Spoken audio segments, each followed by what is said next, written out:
Thank you, thank you, Mr. Yusri. Hello, everyone. First of all, I just want to make sure that my sound is clear and my screen is shared properly. Mr. Yusri, can you hear me and see my screen?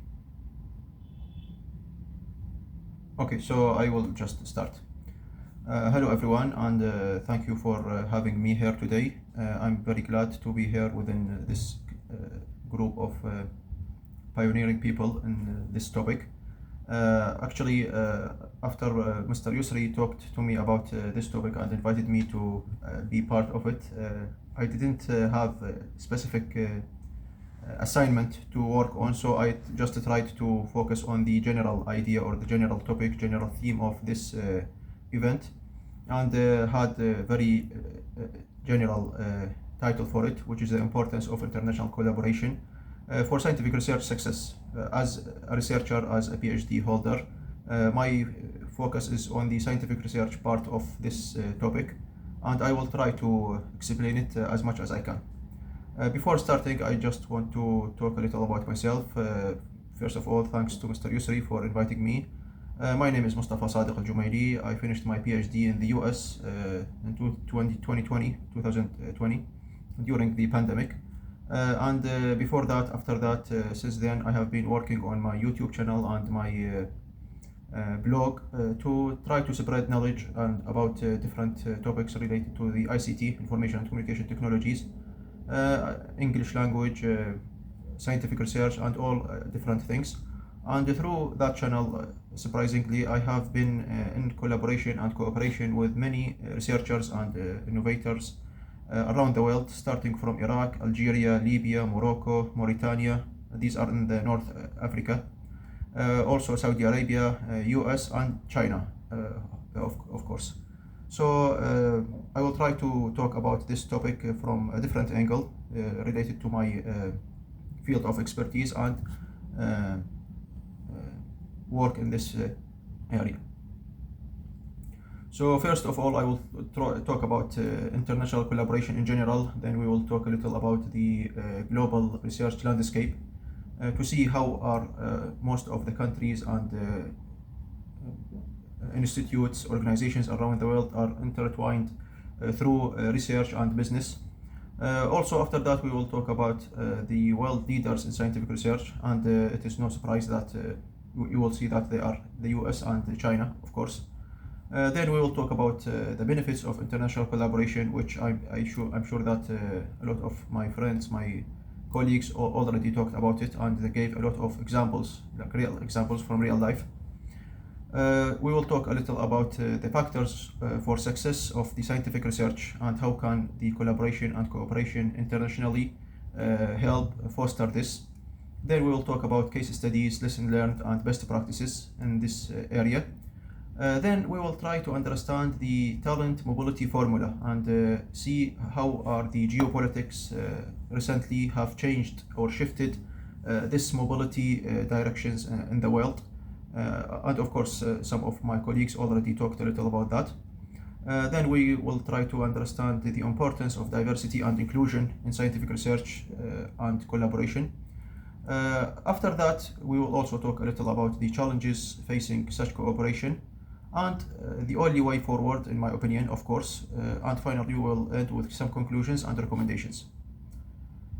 So first of all, when we talk about international collaboration or cooperation, it is not just about sharing money, but it is also it is mainly about helping people in need or supporting people in need, promoting economical and social and cultural developments around the world, trying to fill the gaps like financial gaps, ICT gaps, education gaps, all these gaps, because all humans deserve the best, and it is not really humanly action if we leave a lot of people behind. So I believe that by focusing on the international collaboration, we are focusing on bringing all humans together and moving forward and to the future together and not leaving anyone behind. And of course, this includes a lot of humanitarian aids and development collaboration and cooperation, and even peace promotion. Until recently, these things have been clearly distincted from each other, but nowadays they have been intertwined and tangled together, and it is really difficult to separate each of them from the other. So today, humanity is facing unprecedented challenges, as my colleagues mentioned, starting from the climate change and sustainable solutions and global warming, democratization, and rich-poor gap, as we mentioned, health issues, a lot of other things. So this kind of challenges that has never been seen before in the humanity history requires a new level of collaboration and cooperation in order to tackle them and come up on top from all of these problems. Because otherwise things are going to be very bad very soon, actually sooner than a lot of us believe.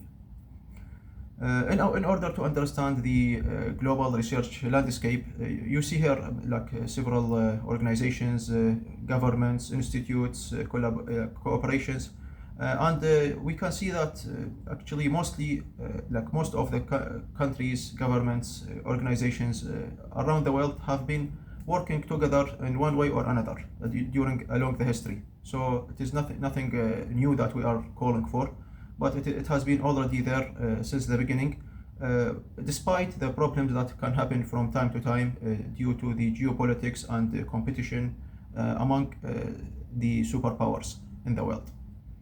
When we talk about the world leadership in the scientific research paradigm, of course there are several statistics about that, but mostly they are talking about the United States and China.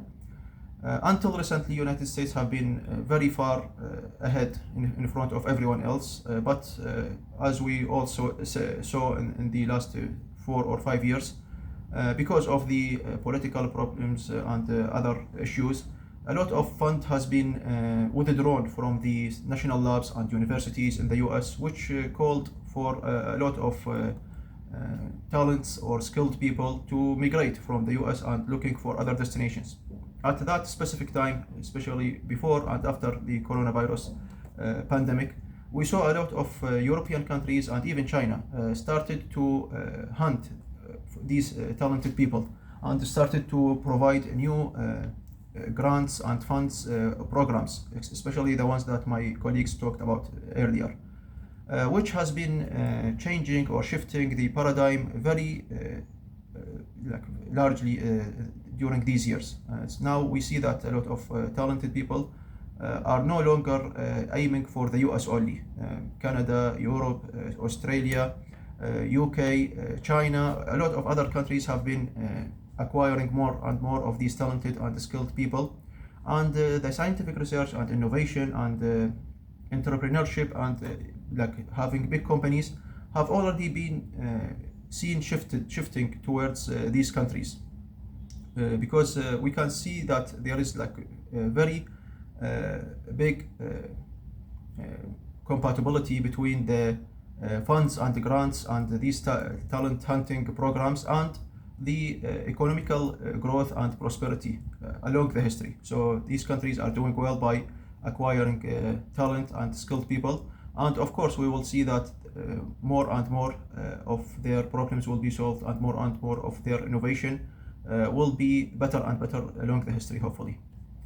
So when we talk about the benefits of international collaboration, there are a lot of things that can come up with from this, and as we saw in the previous sessions, a lot of my friends talked about their experiences and their experiments about this in the past. So first of all, you can bring the talent and the skilled people with the fund and infrastructure in one place, which will mean more productivity and more innovation. You can solve the expertise sharing problems, you can access the knowledge, you can tackle larger and larger challenges, you can achieve more and more bigger and bigger projects, and you can create new networking and connections with other people around the world, which will of course benefit everyone by the end. As we mentioned, factors for successful scientific research has been always bringing together talent, infrastructure, ambition, funds, and this equation has been understood by a lot of countries, and especially China recently. So they have been providing more and more opportunities for people to go there and work and do their research and start their companies, as we saw before. And I'm sure that this is a great thing to have recently, because this will definitely shift the paradigm worldwide, and we have been seeing like some of these shifts recently, especially with Huawei and ZTE and other big companies who have been playing an important role in the ICT world and even in the technology and innovation worldwide. Some of the case studies for international collaboration, these are just to give examples. One of them is the Large Hadron Collider between Switzerland and France. The other example is the Human Genome Project, which has been like an international collaboration project among United States, United Kingdoms, Japan, France, Germany, China, and other countries. And the other example is the International Space Station, which is also like a huge human innovation that has been working for many years now, and it is also like a result of collaboration among the United States, Russia, Canada, Japan, European Union, and other countries. So these are just a few examples of how humanity can manage to handle huge problems and huge challenges and huge projects and achieve them successfully when there is real collaboration and cooperation among several countries. The talent mobility formula has always been that some people, like individual people, are trying to get better life and achieve their success and development.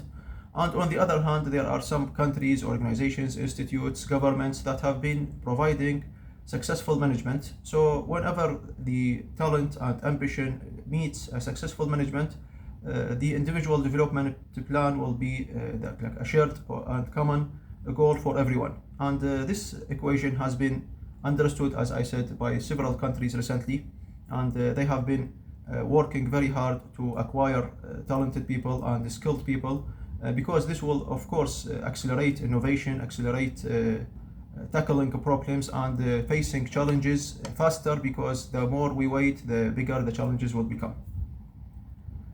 Of course, also when we talk about collaboration, cooperation, coordination among people, having different people from different ethnicities, from different backgrounds, from different cultures, by supporting and encouraging the diversity and inclusion will of course help you solve a lot of problems from different perspectives, because if we have only one type of people in our team, they will look to the problem from only one angle, one direction. But if you have different people and they will start asking different questions based on their different backgrounds, then of course you will have better and more general solution to these problems. And this has been like the trend in many universities, companies, institutes, and organizations around the world. Of course, when we talk about collaboration and cooperation, it is not like free of problems or challenges. As we saw before, as we see today, there are a lot of geopolitical problems among the countries around the world, a lot of economical and political problems that can affect the collaboration and cooperation among companies, and even like cripple scientific research and shared projects among many countries. Some of these challenges that we face today is the ineffective communication channels and protocols, managing conflicts constructively, handling differences in cultures and values, and even navigating power dynamics and managing egos. These can sound very easy to handle or tackle, and they can start from individuals and end up with like big countries and superpowers. But unfortunately, the lack of trust among these superpowers and the competition to gain more natural resources, to gain more allies, to gain more ground, has led us to this critical situation that needs all of us to come together and forget about our differences and focus on the big challenges that we face together. Because if we don't we all will be losing by the end. The only way to forward, in my opinion at least, is that we need to bring our differences aside and bring our shared and common interests together, and we can, by having this, we can have mutual objectives, and then we can join our talented people, skilled people, infrastructure, like the funds and the abundance of money in one place, and the abundance of skilled people from other place together, so we can have real collaboration and tackle and face our huge challenges that are facing humanity in general.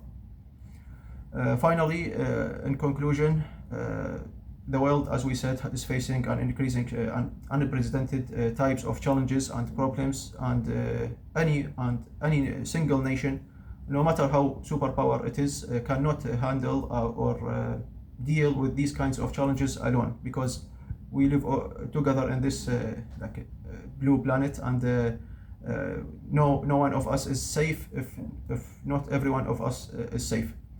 Having real collaboration, having different perspectives from different people will help us hopefully solve these problems. Through collaboration, unify humanity, objectives, bring together talented people, and fund hopefully can help us defeat these challenges and the threats that are threatening all of us. And I just finish with this saying from Martin Luther King Jr. We must learn to live together as brothers or perish together as fools. I think that this is very deep saying that we all need to be reminded of as individuals, companies, organizations, or even governments, hopefully to come up together and face our challenges and bring our differences to be solved. This is what I tried to say, and thank you for listening. If there is any question, as Mr. Yusri said, I will be here, and all the other speakers will be here to answer your questions, hopefully. Thank you very much.